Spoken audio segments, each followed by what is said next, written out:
विचार योग। कई तरह के योगों के बारे में सुना गया है, जैसे ज्ञान योग, भक्ति योग, कर्म योग, राजयोग आदि। परंतु इसको समझने के लिए जिस चीज़ की आवश्यकता होती है वही है विचार योग। जीव विचारों का पुतला मात्र है। वह सारा संसार विचारों के अधीन है। विचार ही सबका शासक है, परंतु इस विचार पर अब तक कम ही ध्यान दिया गया है।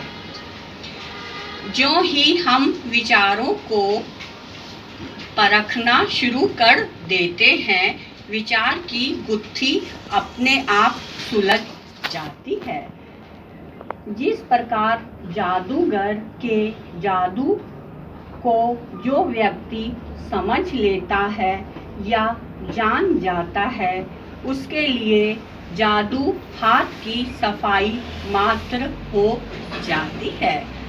जिस प्रकार कंप्यूटर तकनीक का ज्ञान होने पर उसका सदुपयोग कर सकते हैं, उसी प्रकार विचारों की तकनीक का ज्ञान होने पर उसका सदुपयोग किया जा सकता है।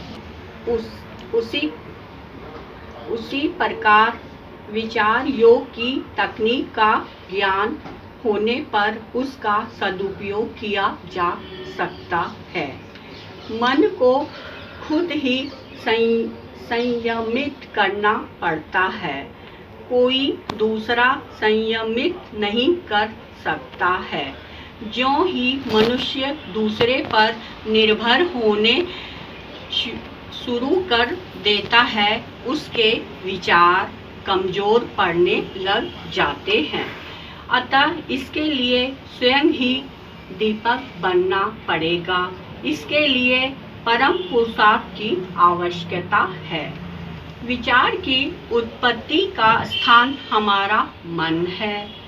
यह कह सकते हैं कि मन विचारों का पुंज है। मन विचारों का पुंज मात्र है। विचार योग विचार की तकनीक है। जिस तरह कंप्यूटर एक तकनीक है।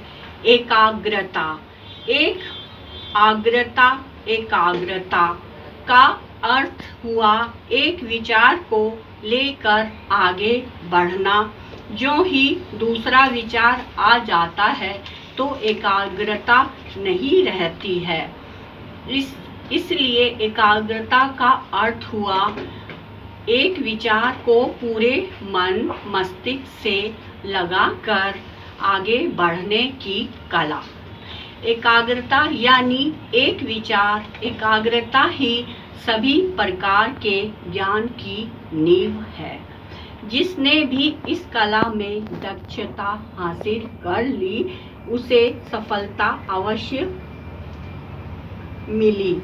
फिर वह क्षेत्र वैज्ञानिक, सांसारिक या आध्यात्मिक चाहे जो भी हो।